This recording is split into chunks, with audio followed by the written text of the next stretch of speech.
வணக்கம், நான் டாக்டர் அர்ச்சனா. எனக்கு தம்பியோட பேர் வந்து சசிகுமார்.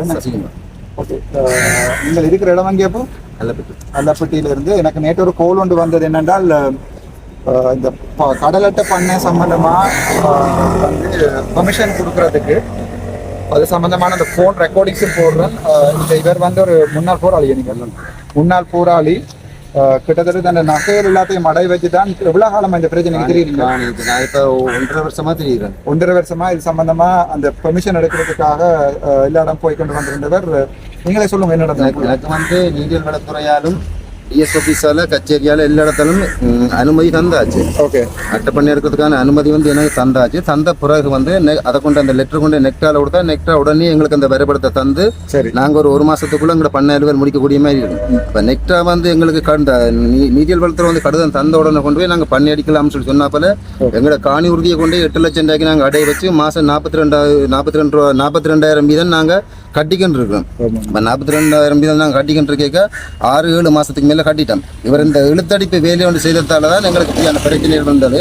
நாங்கள் திரும்பவும் போய் ஏடிட்டையும் ஏஜியோட்டையும் போய் நாங்கள் கதை கேட்க வந்து அவையில் சொல்லி நம்ம என்னன்னு சொல்லி சொன்னால் இவரால் வந்து எங்களுக்கு வேலை செய்யலாமல் கிடக்கு. நாங்கள் எல்லா பிரச்சனையும் கிளியர் பண்ணி பிணக்குகள் எல்லாம் முடிஞ்சிட்டுன்னு சொல்லி நாங்கள் லெட்டர் கொடுத்தும் அவர் 14 நாள் கடந்து 30 நாள் கடந்தும் முடிஞ்ச பிறகு எங்களுக்கான பதில் தரையில்லை. எங்களுக்கு இதுக்கான பதில் தரையில உடனடியாக வந்து இவருக்கு நீங்கள் சட்ட நடவடிக்கை எடுக்கிறாண்டாடுங்க. இவரால் எங்களுக்கு வேலை செய்யலாம் கிடக்குன்ட்டு டிஎஸ்ன்னு சொல்கிறாங்க, நீரியல் வளத்துறைன்னு சொல்கிறாங்க. இப்போ எப்படியான பிரச்சனைகளுக்கு வீட்டு இழுத்தடிப்பு காலங்களால் நான் 4-5 லட்சம் ரூபாய்க்கு மேலே காசை நான் இழந்துட்டேன். எனக்கு காலையில் இல்லாத மோட்டர் பைக்குகள் எடுத்திருந்தாங்க அம்மாக்கள், லீஸில் கட்டி எடுத்து அந்த மோட்டர் பைக்கை கொண்டு அடைவி வைத்து போட்டு தான் இவர்கிட்ட போய் வந்த போக்குவரத்து செலவு மாத்திரம் 94,000 காசு முடிஞ்சது. அங்கே போய் நாங்கள் இந்த சேவர் இப்படி எனக்கு நெக்டாவில் போய் நாங்கள் போய் அவர்கிட்ட கேட்டாங்க, நெக்டா ஐடியில் போய் கேட்டாங்க, எனக்கு இப்படி கடிதம் என்ன மாதிரி தரீங்களான்னு சொல்லி கேட்க சொல்கிறார், உனக்கு கடிதம் தரேன்டா, உனக்கு அங்கே பிரச்சனை இருக்குது, பிரச்சனை முடியாமல் நாங்கள் உனக்கு கடிதம் தரேன். நான் சொன்னேன் நீரியல் வளத்துறையும் ஏடியும் வந்து பிரச்சனையெல்லாம் கிளியர் பண்ணி உங்களுக்கு லெட்டர் தந்துட்டுருக்குறாங்க, கணக்கு முடிச்சுட்டாண்டு பிறகு என்ன சார் பிரச்சனை முடியலைன்னு சொல்லி கேட்க, நீ இங்கே சத்தம் போடக்கூடாது, இங்கே சத்தம் போட்டுக்காச்சுன்னா ஒன்று கொண்டு போலீஸில் கொடுக்க வேண்டோம்னா நாங்கள் உடனே வெளியில் விட்டுட்டு போகிறது. போலீஸில் போனதுக்கு எனக்கு கவர்மெண்ட் ஜாப் சொல்கிறது தான் போலீஸ் கேட்கும். அப்போ அப்படியான பிரச்சனை இருக்க நாங்கள் விட்டுட்டு வந்தது. அங்கே போனோன்னு வந்து எங்களை வந்து ஒரு கணக்கில் எடுக்கல, காலையில் போனோம்னு சொல்லி சொன்னால் பின்னேரம் 4 மணி 2 தூங்கணும். அதுக்கு பிறகு வந்து 4 தடவை சொன்னவியா தர்சனண்டவர் வந்து சொல்கிறார், அவர் வந்து ஆஃபீஸில் வேறு செய்கிற ஒரு அரசாங்க உத்தியோகத்தார், அவர் சொல்கிறார் நீங்கள் கடிதம் வந்திருக்கு வாங்கன்னு சொல்லி கூப்பிடுறாரு. அப்படி 4 தடவை நாங்கள் போய் வந்தோம். ஒருக்கா போய் வர 1000-1500 ரூபா முடியும் எங்களுக்கு. இப்படி நான் போய் வந்து 94,000 காசு கிட்ட இப்படி போக்குவரத்து காசு மாத்திரம் சிலவணிஞ்சிருக்கு. இந்த மோட்டர் பைக்கில் லீஸ் கட்டல, அடைய வச்ச காசு கட்டல, காணி உறுதி காசு கட்டல. இனிமேல் இனி என்னால் இயலாது, இனி தற்கொலை செய்தால்தான் என்ற தற்கொலை செய்யணும்ன்ற முடிவில் நான் இருந்தேன். இனி என்னால் இயலாது, அந்தளவுக்கு கடன்காரால என்னால் இருக்கலாது, ஊருக்கு நிற்கலாது, ஊருக்குள்ளே போகலாது, சுற்றி வர கடன்காரர். இவற்றோரு இழுத்தடிப்பு வேலை இந்த நிருபராஜ் நெக்டாலில் வேலை செய்கிற நிருபராஜ் அதிகாரி அவற்றோரு இழுத்தடிப்பு வேலை காரணமாக தான் நான் இவ்வளோ நஷ்டப்பட்டு இவ்வளோ காலமாக எழுந்துருக்கேன். என்னோட தந்த லெட்டர் என்னப்படி எனக்கு வந்து நீர்வளத்துறையால் இன்னும் ஒரு தந்த ஒரே நாளில் தந்த லெட்டர் அவர் அட்டை பண்ணி அடித்து அட்டை போட்டு அட்டை எடுத்து கொடுத்துக்கிட்டு இருக்கிறார். இவ்வளோ காலமான அலைஞ்சண்டே இருக்கிறேன். நாங்கள் அவர்கிட்ட போனோன்னே போலீஸை தான் சார் இன்னும் கொண்டு போலீஸோட பண்ணுவோம், பண்ண தர மாட்டோம், பண்ண கேன்சல் பண்ணுவேன். அப்போ இதை வந்து நான் திரும்பவும் வந்து ஆளுநர்கிட்ட போய் சொன்னான். வடமான ஆளுநர்கிட்ட போய் பிரச்சனையை முறையிட ஆளுநர் உடனே கால் பண்ணி அவரை கேட்க, இப்போ ஆளுநர் பேசி சொன்னவர் உடனடியாக அவருக்கு எல்லா அனுமதியும் கொடுத்துட்டு 10 நிமிஷத்துக்குள்ளே எனக்கு கடிதம் ஃபெக்ஸ் பண்ணணும்னு சொல்லி ஆளுநர் சொன்னவர். நோன் சார் நான் இப்போ அனுப்புகிறேன்னு சொன்னவர். ஆளுநர் சொல்லியும் அவர் இதாண்டு அப்புறம் 4வது தடவை நான் ஆளுநர் போய் ஆளுநர் சொன்னவர் இவர் ஒரு சொல்லும் கேட்குறாருல, நீங்கள் நான் அனுப்பினேன்னு சொல்லி மினிஸ்ட்ரியை போய் சந்தித்தேன். மினிஸ்ட்ரிகிட்ட உங்களோட டாக்குமெண்ட்ஸில் கொடுத்து பிரச்சனையை சொல்லுங்க, உடனடியாக முடிப்பாங்க. கடத்தொழிலாளர் மினிஸ்ட்ரி அந்த மினிஸ்ட்ரி ஆஃபீஸில் போய் என் டாக்குமெண்ட்ஸ் எல்லாத்தையும் கொடுத்து அவையில்ட்டையும் கூட டாக்குமெண்ட்ஸையும் கொடுத்து கதைச்சேன். அவையிட்ட கொடுத்தோம் 15 நாளும் தாண்டிட்டு அவையிட்டேருந்தும் எந்த ஒரு நல்ல ஒரு பதில் எனக்கு எதுவும் கிடைக்கல. இப்படியே நான் அலைஞ்சுக்கண்டு இப்படியே கஷ்டப்பட்டுக்கண்டே சொந்த ஊரில் போயிட்டு சொந்த ஊரில் நிம்மதி ஒரு 2 நேரம் சாப்பாடு கடங்காரனாக ஆக்கி போட்டு இருக்கிற எல்லாத்துக்கும் காரணம் இந்த நிருபராஜன் தரிசனம் சொல்லி இந்த 2 அரசாங்க அதிகாரிகளும் வந்து இழுத்தடிப்பு வேலை செய்கிறதால தான் நான் இவ்வளோ பாதிக்கப்பட்டிருக்கேன். இந்த அரசாங்கம் இப்போ வந்து சொல்லியிருக்கு, இந்த மக்களுக்கு நிறுத்தடிப்பான வேலை செய்யறதா கடந்தத்துக்கு 14 நாளுக்குள்ள பதில் கொடுக்கணும், 48 மத்திய அதுக்கு இல்லைன்னா நாங்கள் எந்த பாரபட்சமின்றி நாங்கள் சட்ட நடவடிக்கை எடுப்போம்னு சொல்லி சொன்ன மாதிரி இந்த அதிகாரிகள் 2 பேருக்கும் இந்த அரசாங்கம் சரியான முறையில் சட்ட நடவடிக்கை எடுத்து இவரால் நான் இழந்த என்ற நஷ்ட பணத்தை தந்து இந்த அட்டைப்பண்ணைக்கான அனுமதியும் எனக்கு கட்டாயம் எடுத்தணும்னு தான் நான் உங்கள்கிட்ட கட்டுனுக்கிறேன். அதுக்கப்புறம் இப்போ நான் உங்களுக்கு முன்னால் எல்லாரோடையும் ஃபோன் பண்ணி காய்ச்சினேன். ஃபஸ்ட்டாக காய்ச்சது யாரோடைய அந்த ரெக்கார்டிங் இதில் போடுறேன். அவையும் கோபிக்க மாட்டோம்னு நினைக்கிறேன். அவையின் சம்பந்தமான நியாயம் சந்தை தெரியணும். உங்களோட காய்ச்சினா நான் அது பிறகு நிக்கா நிருபராஜ் அவரோடையும் காய்ச்சினாங்க. அதுக்கு பிறகு ஏடி சிவகுமார் ஃபிஷரி டிபார்ட்மெண்ட் அவரோடையும் காய்ச்சினான், அப்புறம் டிஎஸ் வேலனோடையும் காய்ச்சினான். இப்போ இந்த விஷயத்தை நான் டீட்டெயிலாக போடுறேன். இப்போ கடைசியாக கொடுக்க வேண்டிய கடிதம் வந்து நேற்று போயிருக்கேன்னு சொல்லி வெள்ளிக்கிழமை போயிருக்கேன்னு சொல்லினா, இப்போ நீங்கள் டிஎஸ் ஆஃபீஸுக்கு போனால் உங்களுடைய பெர்மிஷன் ஒரு நாளில் வேலை முடிஞ்சது. நீங்கள் எனக்கு எனி டைம் இந்த நம்பருக்கு எனி டைம் கால் பண்ணலாம். கால் பண்ணி அதை அப்படி தர்றதுக்கு இழுத்தடிக்கணும்னா நீங்கள் சொல்லுங்கள் சார். என்ன பிரச்சனை இவ்வளவு என்ன இந்த அரசாங்க அதிகாரம் தர்சனம் ஒரு விழுத்தடிச்சு நான் லட்சக்கணக்கில் வட்டி கேட்ட லட்சம் அடைய வச்சு 3.5 லட்சம் ரூபாய் வட்டிக்கு எடுத்த காசுலேயே அந்த வட்டியை கட்டிருக்கேன். நிறைய இவரால் வந்து நான் பாதிக்கப்பட்டு போயிருப்பேன். அப்போ எனக்கு நான் இவரால் ஏற்பட்ட இந்த நஷ்டோடும் எனக்கு வேண்டி தந்து எனக்கு இதுக்கு சரியான சட்ட நடவடிக்கை எடுத்து வரை தந்துருக்கேன். சட்ட நடவடிக்கை இந்த அரசாங்கம் புது அரசாங்கம் வந்தோடனே வந்து எப்படி கிளீன் தரலாங்கன்னு சொல்லிட்டு நிறைய விஷயங்களில் சட்ட நடவடிக்கை எடுக்கணுமோ அதே மாதிரி இவை 2 இருக்கும். இந்த அரசாங்கம் சட்ட நடவடிக்கை எடுக்கணும், சரியான முறையில் சட்ட நடவடிக்கை எடுத்து எந்த நஷ்டம் பண்ணி தந்து எனக்கான நீதியை என்ன பெற்று தரணும் கட்டாயம். நான் நினைக்கிறேன் இப்போ கிட்டத்தட்ட ஒரு வருஷத்துக்கு மேலே 1 வருஷம் 4 மாசமா போன மாதம் இந்த கடிதங்கள் எல்லாம் போடுற இதில் ஜனவரி மாதம் 2ஆம் தேதி கொடுத்துட்டுனா இதில் பிரேச சபை வந்து பெர்மிஷன் தாங்கள் ரெடி கொடுக்குறதுக்கு. அதுக்கு இப்போ ஆனால் 2024 9ஆம் மாதம் 3ஆம் தேதியில் இருக்க கடிதம் இருக்குது. இந்த ஃபுல் டீட்டெயிலையும் நான் போடுறேன்.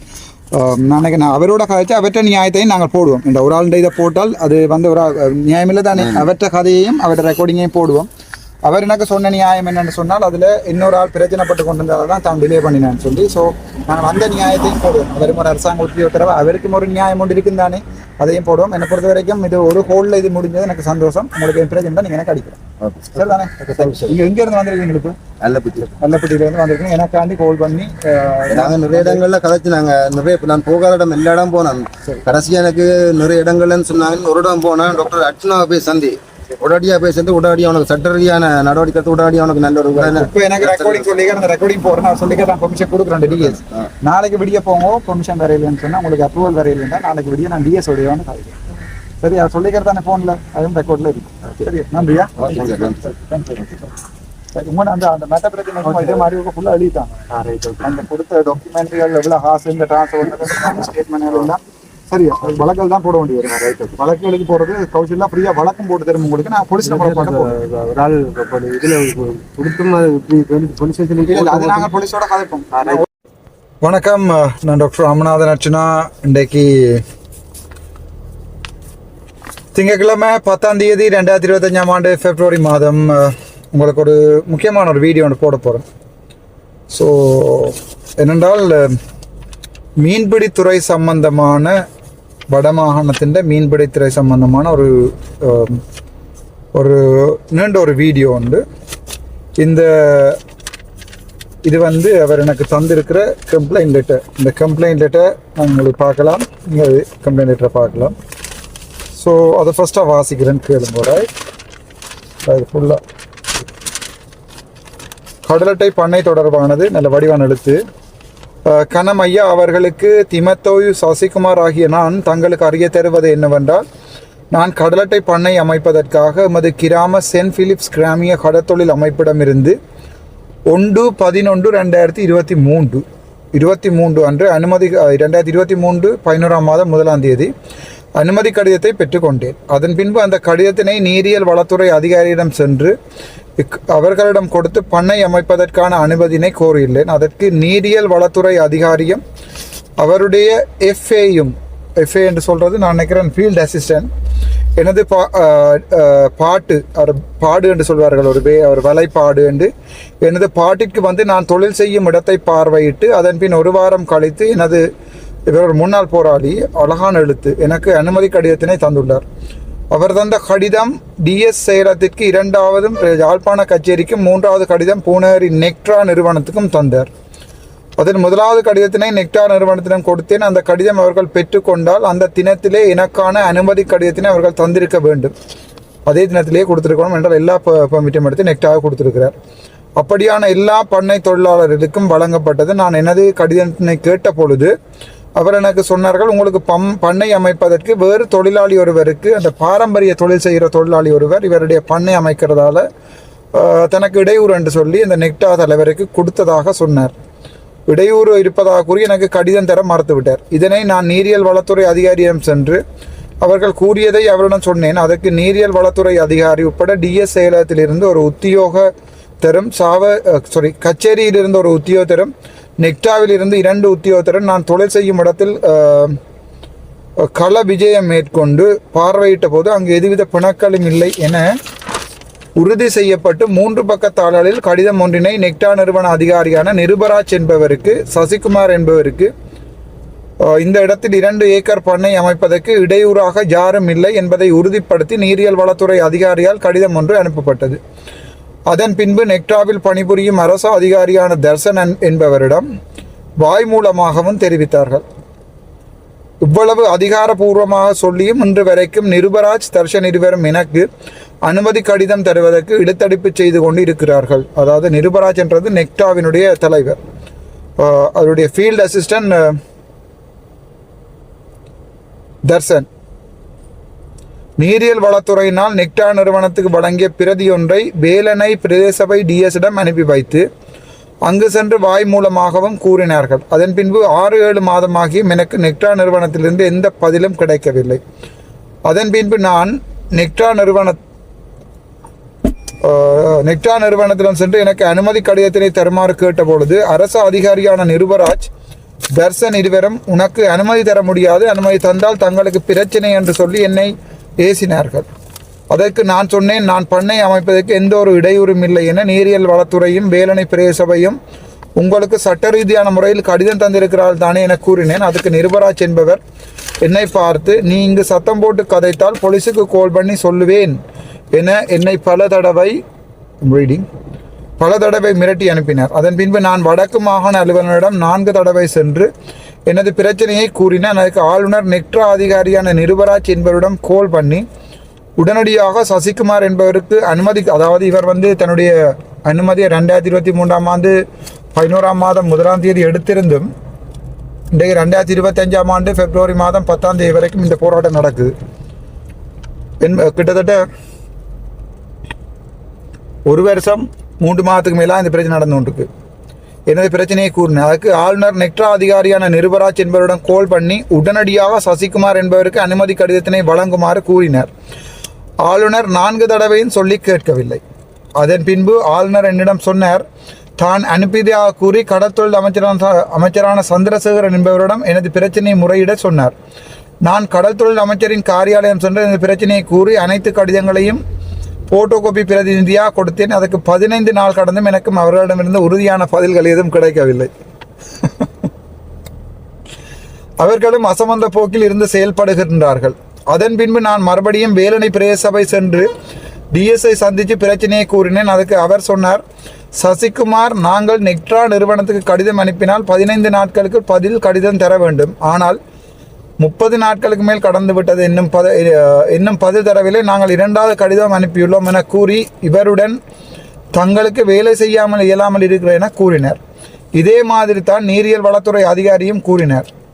எனவே இந்த நெக்டா நிறுவன அதிகாரிகளான நிருபராஜ், தர்சன் இவர்கள் இருவராலும் நான் 6 லட்சம் பணத்தினை இழந்துள்ளேன். உண்மையாகவே ஒரு முன்னாள் போராளி தன்னுடைய காணி மற்றும் நகையில் அடை வச்சு தான் இவர் அந்த ஒரு முதலீட்டு பண்ண. இப்போ நாங்கள் சிறு தொழில் செய்கிறார்களை ஊக்குவிக்கணும். இந்த கடவுள் எனக்கு இது எங்கே போகும்னு தெரியல. சரி பார்ப்போம். நாங்கள் அதை ஊக்குவிக்கிறதும் இல்லை, அதற்கு வார காசில் திருப்பி அனுப்புறது.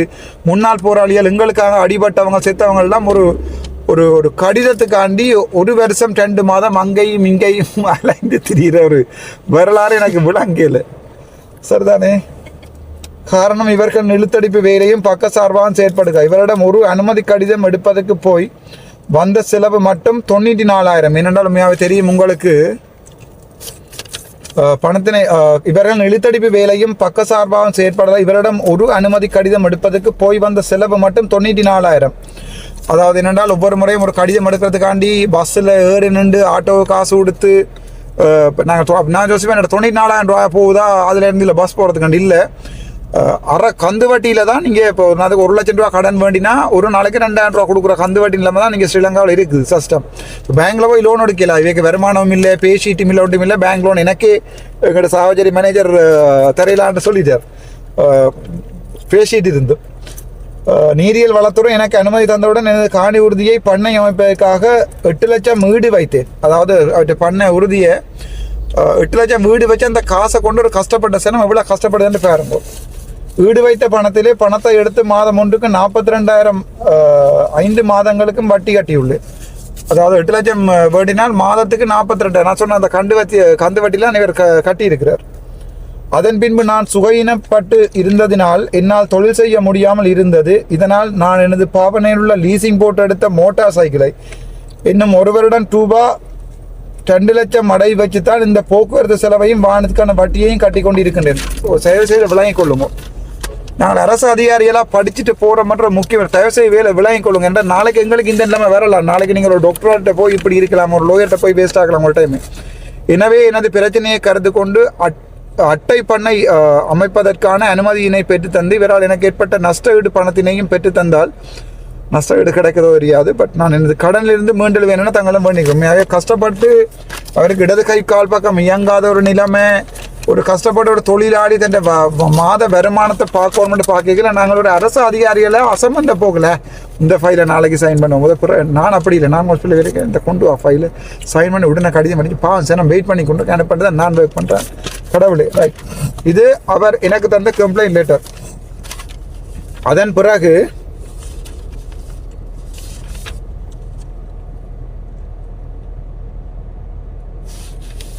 அவர் மண்டதீவு புனித பேதுருவான கிராமிய கடல் தொழில் அபிவிருத்தி அமைப்பில் மொத்த வரவு சிட்டை அட்டைப்பணை அமைக்கிறதுக்காக 25,000 ரூபா கட்டின அந்த அது சரிதானே. 2வது 3வது சென்ட் பிலிப்ஸ் கிராமிய கடத்தொழில் அமைப்பு, saint Philips rural fishing association கடல் அட்டை 2023-11 இவ்வளவு காலம் ஒரு ஆள் இந்த வருமானத்தை நீங்கள் சீரியஸ் இவ்வளவு காலம் ஒரு ஆள் ஒரு பண்ணை அமைக்கிறதுக்காண்டி 1 வருஷம் 2 மாதம் ஒரு கடிதத்துக்கு ஓடி தெரியணும். இது உண்மையாகவே வேலையை விட்டு திலத்த வேண்டிய வேலை.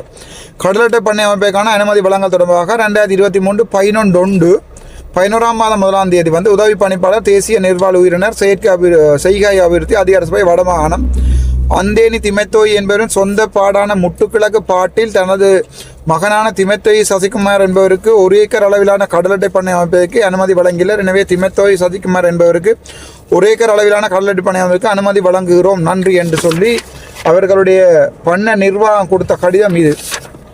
அதுக்கு பிறகு அதுன்ற மேப்பையும் கலர் பிரிண்ட் பண்ணி எடுத்துக்கொண்டு வந்திருக்கு அந்த மனுஷன். Map by NAQ NECDA for our reference and for your kind attention of conflicts and போட்டு அவர்களுடைய அந்த மேப்பையும் அனுப்பி இருக்கிறார்கள். முன்னாள் போராளி எங்களுக்காண்டி தான் அந்த மனுஷன் செத்தது. இந்த ரைட் சைடு எக்ஸ்ட்ரேண்ட படம் காலம் மேலாது. அதான் தயவுசெய்து விளங்கி கொள்ளுங்கடாப்பா. இந்த எக்ஸ்ட்ரா ஹிப் ஃப்ராக்சர் இதில் நினைக்கிறேன் பார்த்தா தெரியும். ஒரு உதவி சர்ஜன்ட்டு தான் காட்டணும். Anyway neck of the femur fracture நினைக்கிறேன். சரியா இந்த கம்ப்ளைண்ட் லெட்டர் இதுக்கு 2024-9/3 திருப்பியும் கடற்தொழில் fisheries department of fisheries aquatic resources assistant director national aquaculture development authority northern province Jaffna. அதாவது அக்வாகல்ச்சர் டெவலப்மெண்ட் அத்தாரிட்டி என்கிற கடற்தொழில் நீதியல் வளத்துறை துணைக்களம் டிவிஷனல் செக்ரட்டரி கடிதம் அளி இருக்குது. த்ரூ அசிஸ்டன்ட் டைரக்டருக்களால் department of coast conservation Jaffna 2 பேருக்குமே அந்த கடிதம் அடிச்சிருக்குது. பார்த்து அவங்களுக்கு வாசித்தா தெரியும். டிவிஷனல் செக்ரட்டரிக்கும் assistant director department of coast conservation Jaffna. No objection for establishment of சீககம ஃபார்ம் மண்டதீவில் அந்த கடல் அமைப்பதற்கான நோ அப்ஜெக்ஷன் லெட்டர். இது 2024 ஆண்டு 9ஆம் மாதம் 24/9 23 11ஆம் மாதம் கேட்டு 24/9 தான் இந்த கடிதம் பெர்மிஷன் கொடுக்கணும். இதான் எங்கள்ட எஃபிஷியன்சி எஃபெக்டிவ்னஸ் தெரிஞ்சாக்கள் இது பாருங்க. தெரியாதாக்கள் சொல்லி பிரிச்சு என்ன பைத்தியம் பண்ணுவாங்க.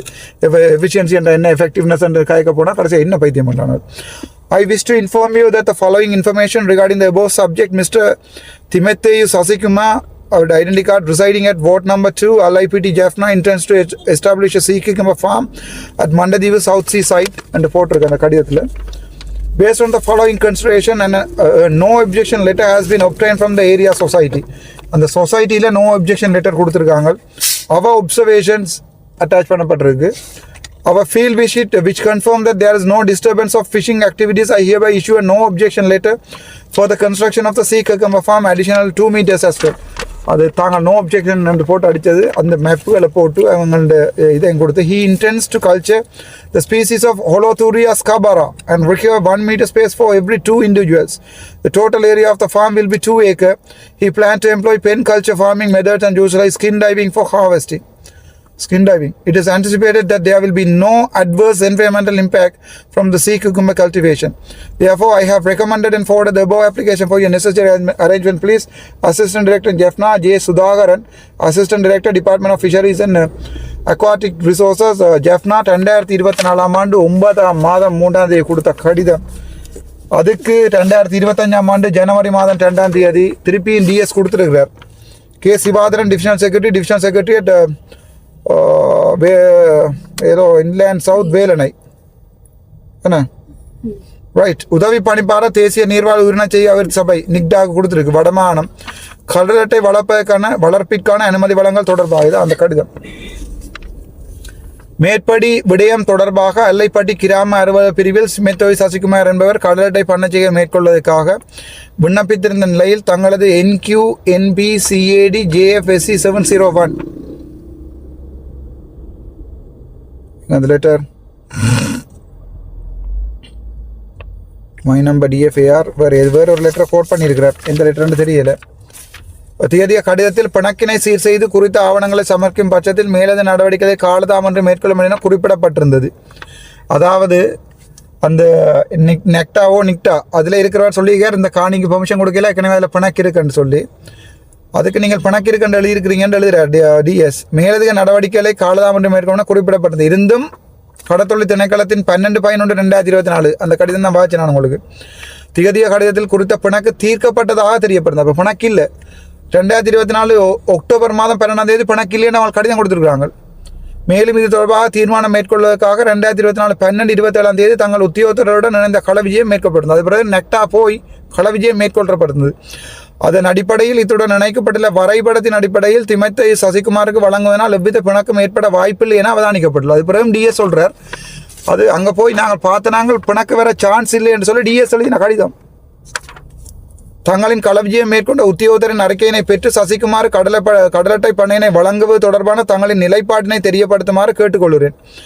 தங்களின் நிலைப்பாட்டினை வழங்கும் பட்சத்தில் எம்மால் தொடர் நடவடிக்கை எடுக்க முடியும் தெரிவித்துக் கொள்கிறேன் என்று சொல்லி நிலைப்பாட்டை கேட்டு இன்று வரைக்கும் அந்த கடிதம் அந்த இதை நெக்டாக கொடுக்கல. ஸோ இப்போ இப்படி ஒரு சிச்சுவேஷனில் தான் எனக்கு அது வந்ததும்மா. சரியானே?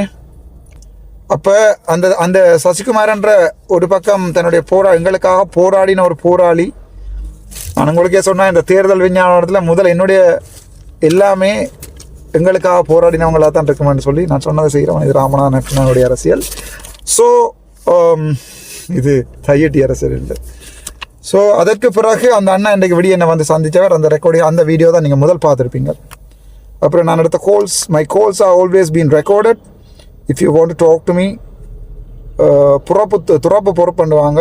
If you want to talk to me make sure that you are aware that my calls are being recorded. So அதன் பிறகு இந்த கடலட்டை இஷ்யூ அண்ணன் வந்து இப்போ காலமாக 19 எனக்கு அடிச்சிருக்கார். 10-16 நான் விடிய தந்து ஜெஃப்னா போலீஸ் ஸ்டேஷனுக்கு முன்னால் வந்து எனக்கு இந்த கம்ப்ளைண்ட்டை தர சொல்லி கேட்டிருந்தேன். அவர்கிட்ட இப்போ அந்த கம்ப்ளைண்ட் ஃபுல்லாக கையில் இருக்குது.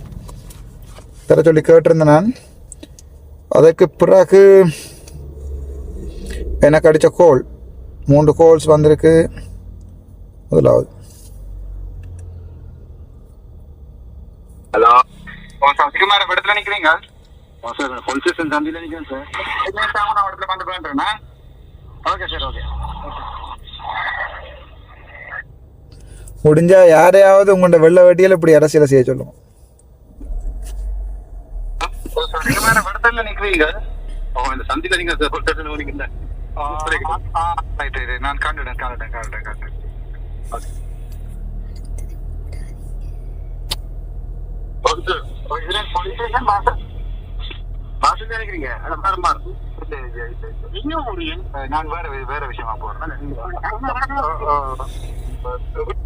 அதுக்கு பிறகு அதில் வந்திருந்த இவர்கிட்ட கம்ப்ளைண்ட் கேட்ட அப்புறம் இவர்கிட்ட எல்லாட்ட ஃபோன் நம்பர் இருந்தால் ஃபர்ஸ்ட்டாக நிக்டா நிரூபராஜுக்கு அடிச்சினாங்க நெக்டாக்கு நிருபராஜ் கடலட்டை பண்ண சம்பந்தமாக அவருக்கு அடிச்சினாங்க.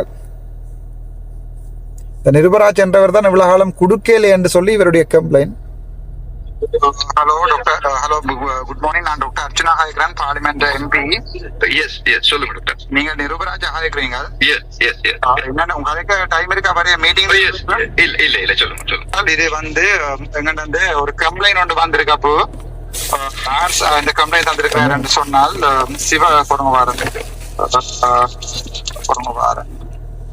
சசிகுமார் என்று சொல்லி பூனேரியில அந்த கடல் பண்ணை அது என்ன கடலட்டை பண்ணை அமைக்கிற சம்பந்தமா உங்களுக்கு அந்த கணக்க இதுகள் செய்து அது கூட உங்களுக்கு ஆளுநர் கடிதம் அனுப்பியும் நீங்கள் அதுக்கு ஆக்ஷன் எடுக்கல என்று சொல்லி அந்த அனுமதி தாரீங்கள் என்று செய்து சொல்லி எனக்கு ஒரு கம்ப்ளைண்ட் ஒன்று வந்திருக்கு.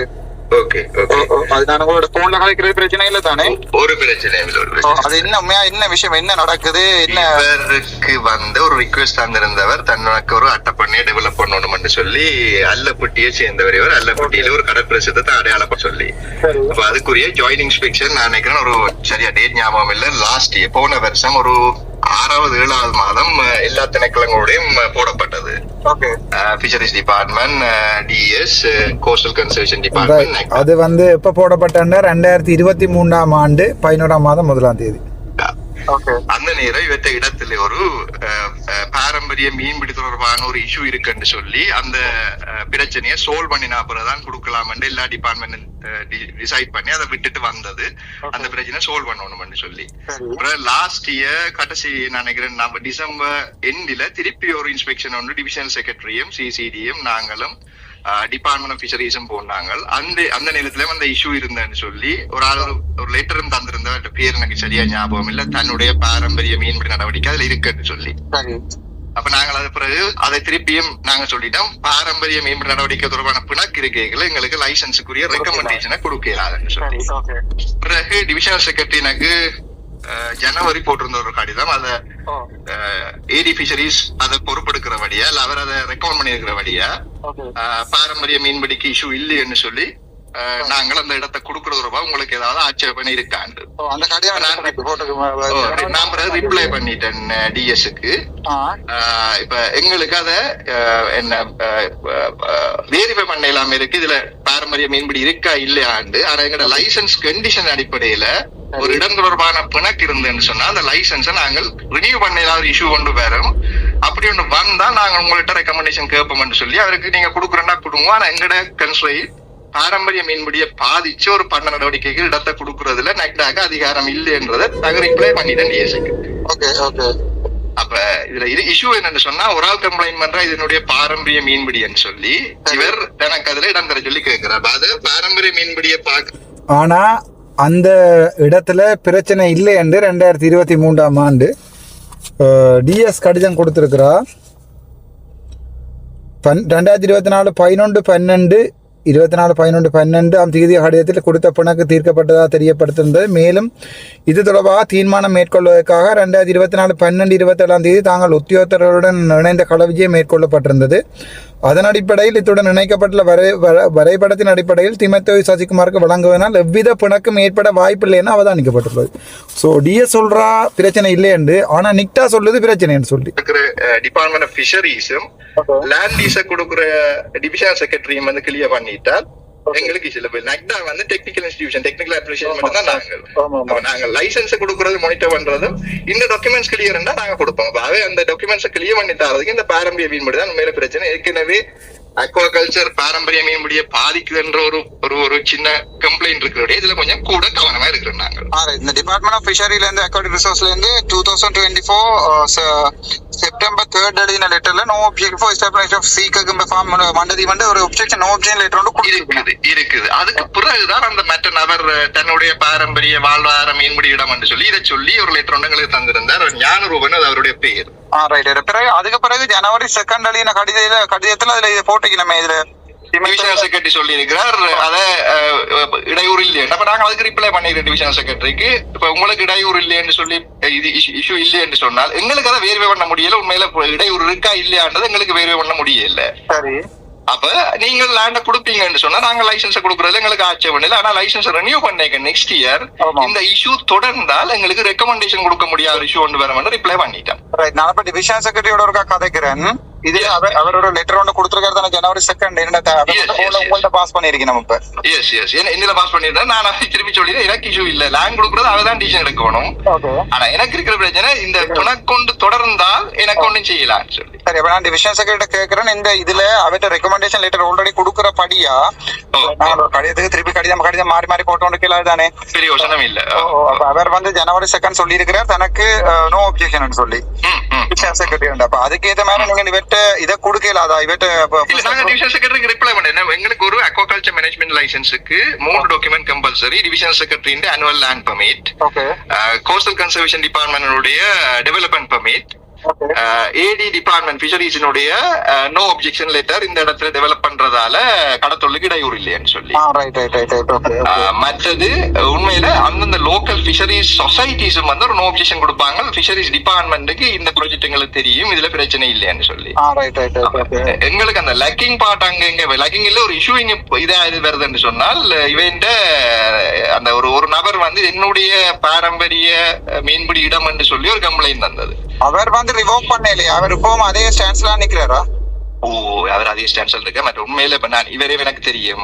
ஆனா நாங்க பர்சனலா வேறு பண்ண இடத்துல அவர்கிட்ட ஒரு பாரம்பரியம் அவர் தங்கட பாடல கடலை பிடிக்கிறது தானே. அவர் ஒரு 10 வருஷமா 15 வருஷம். அப்ப அவர் உண்மையில ஒரு சர்டன் ஏரியா வச்சிருக்கிறார் தானே. ஒரு 3-4 ட்ரெடிஷனல் பிஷிங் கேஸ் பாவிச்சு மீன் பிடிச்சு கொண்டுதான் இருக்கிறார். இன்னும் ஒரு பிரச்சனையும் அதுல என்ன சொன்னா, அந்த நபர் தன்னுடைய ட்ரெடிஷனல் பிஷரிஸ் ஆக்டிவிட்டி சொல்லி டிவிஷனல் இவரோட AD பிஷரிஸோட போய் கதைக்க அவர் கொஞ்சம் அவரோட பிள்ளையாக்க வச்சுட்டார், விரட்டிட்டார், அடிச்சிட்டாருன்னு சொல்லி எனக்கு கம்ப்ளைண்ட் பண்ணோம். நான் பார்த்தேன் நானும் கை வச்சு எனக்கும் பிரச்சனை வருவதால் நான் கொஞ்சம் ஒரு ஸ்டெப் பேக் எடுத்தது.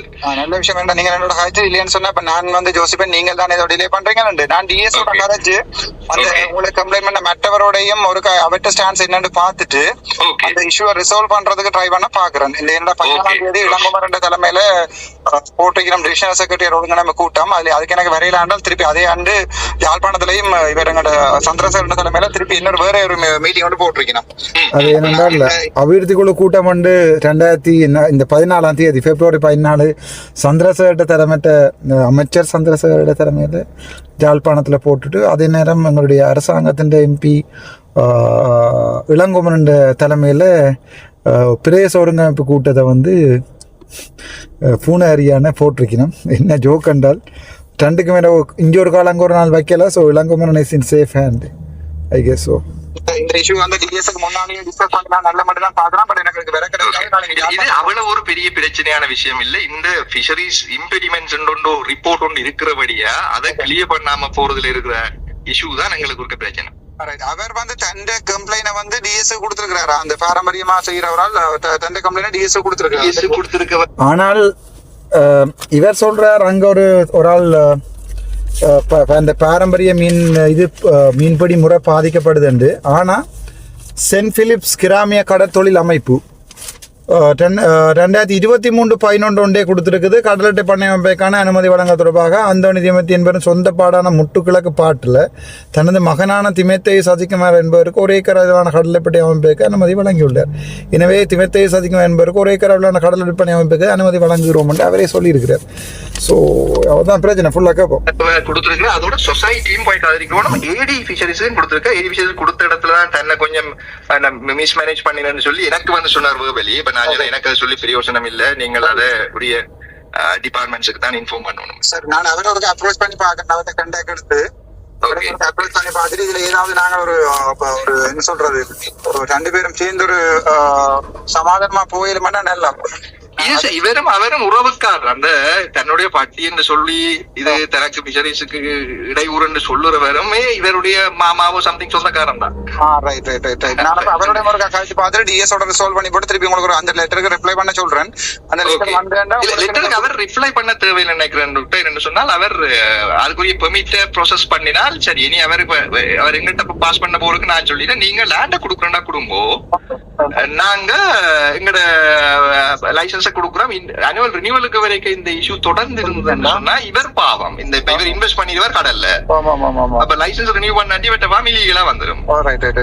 லீகல் ஆக்ஷன் போக வேண்டி வரும். Right, no problem. நான் ஒருக்கா டிஎஸோட என் காய்ச்சி போட்டு உங்களுக்கு ஸோ திருப்பி அவருடைய நியாயம் இருக்கு என்னென்றால் இப்போ ஒரு ஆள் பிரச்சனை பட்டி கொண்டு வந்தேன்னு பிரச்சனை இடத்துல பெர்மிஷன் கொடுக்கிறாது. பட் அந்த கடிதங்கள் சொல்லுது பிரச்சனை இல்லையண்டு, அதுதான் பிரச்சனை. ரைட், நிக்டாக் எடுத்த பிறகு நான் ஏடி சிவகுமார் ஃபிஷரிஸ் டிபார்ட்மெண்ட் அவருக்கு எடுத்தேன். அர்ச்சனா கேக்குறேன், மெம்பர் ஆஃப் பார்லிமெண்ட், ஏடிஏ கேக்குறீங்க ஃபிஷரிஸ் டிபார்ட்மெண்ட். உங்க கதைக்கலாம் மீட்டிங்ல இருக்கிறீங்களா? இல்ல இல்ல சொல்லுங்க. திஸ் இஸ் ரிகார்டிங் ஒரு கம்ப்ளைண்ட் ஒன்று வந்திருக்கு. அதுக்கு பேர் சசிகுமார். அந்த கடலட்ட பண்ண சம்பந்தமான பிரச்சனையில நான் இப்ப நெக்டாவில் இருக்கிற அவர்கிட்ட டிரெக்டர் நினைக்கிறேன், அவரோட அடிச்சு கதைச்சேன் நான். அப்ப அதுக்கு வந்து டிஎஸ் ஆபீஸ் பண்ண முதல்ல அந்த ஏதோ ஒப்ஜெக்ஷன் இருந்ததா, இன்னொரு ஆள் தன் பாரம்பரிய மீன்பிடியால் இருக்கிறதால கொடுக்க வேணாம்னு சொல்லி ஒப்ஜெக்ஷன் பண்ணபடியா முதல் டிஎஸ் கொடுக்காம இப்ப இந்த டிஎஸ் வந்து ஜனவரி 2 வந்து அப்ரூவல் கொடுத்திருக்கிறார். அதுக்கு பிறகு நெக்டா வந்து அதுக்கு பிறகு கொடுக்கல. நாங்கள் ஒருக்கா இது சம்பந்தமா உங்களோட கலைப்பு மட்டும் தான் பார்த்தேன்னா அதுல எங்கள்ட ஏடின் ஸ்டான்ஸ் என்ன மாதிரி ஃபிஷரிஸ் டிபார்ட்மெண்ட்ல வந்து அது ஏதாவது இஷ்யூஸ் இருக்கா? நீங்கள் ஏதாவது? இல்ல இல்ல இல்ல, இதுல என்னன்னா இப்ப கடற்றொழில் இப்ப லேண்ட் எல்லாம் இருக்குது. கடலே ஒரு லேண்டா எடுத்து லேண்டுக்குரிய பெர்மிஷன் கொடுக்கறது டிவிஷனல் செக்ரட்டரி. Okay okay. ரெண்டாவது கரையோரத்துக்கு பாதிப்பு என்று சொல்றது கரையோரம் பண்ணல் திணைக்கலாம். ஓகே. இது இதுக்கு பிறகு பெர்மிஷன் கொடுக்கறது நெக்டா நிறுவனம். இதுக்கு மீனவர்களுக்கு இடையிலே அது பிரச்சனை இருக்கும்னு சொன்னாதான் எங்களோட நோ அப்ஜெக்ஷன் லெட்டர் கேட்பீங்க. இதுல எங்களோட திணைக்களம் ஒரு அனுமதியும் கொடுக்குறேன் இல்லையா?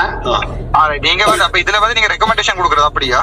நான் நோ அப்ஜெக்ஷன் தான் கொடுக்குறேன். அப்ப நீங்க கொடுத்த நோ அப்ஜெக்ஷன் லெட்டர் என்னடா கிடக்குது? அதோட உங்களோட பார்ட்டிலாம் போயிடும் அப்படித்தானே? Thank you so much. நான் தேவையில்லை அடிக்கிறேன். ஸோ ஒரு பெர்மிஷன் எடுக்கிறதுக்கு வந்து நெக்டா வந்து லைசன்ஸை கொடுக்குது, டிஎஸ் வந்து லேண்டை கொடுக்குறார், அதோட கடலோர கோஸ்டல் கன்சர்வேட்டிவ் அத்தாரிட்டி வந்து கடல் பாதிக்கப்படாதுன்னு சொல்லி பெர்மிஷன் கொடுக்குது. So DS okay, coastal conservative association okay, CCAO அது ஓகே, அது அந்த சொசைட்டி ஓகே. ஆனால் யார் ஓகே இல்லைன்றா நெக்டா ஓகே இல்லை. நெக்டா ஏன் ஓகே இல்லைன்னு சொன்னால் அங்கே இன்னொரு ஆள்கிட்ட கம்ப்ளைண்ட் இருக்குன்னு அவர் சொல்கிறார். ஸோ அவருடைய பக்கம் நியாயம் ஓகே, ஆனால் அதுக்கு இவ்வளவு காலம் இழுக்க வேணுமான்றதான் என்னுடைய கேள்விக்குறி. அதுக்கு நான் டிஎஸ் வேலனேட்ட கேட்க சொன்ன பதில்.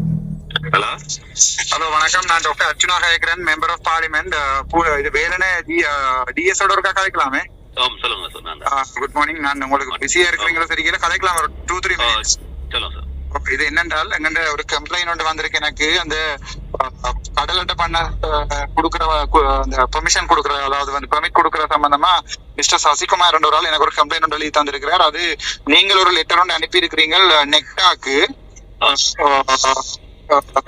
அனுப்பி இருக்கிறீங்க. இது வந்து நோ அப்ஜெக்ஷன் சொல்லி கொடுக்கலாம்னு சொல்லி ஜனவரி 2 ஒரு கடிதம் மட்டும் அனுப்பி இருக்கிறீங்க. அதுக்கு நான் நெக்டால இருக்க ஏடியோட கை கேட்க அவர் திருப்பி உங்களுக்கு ஒரு கடிதம் மட்டும் அனுப்பின வராம்.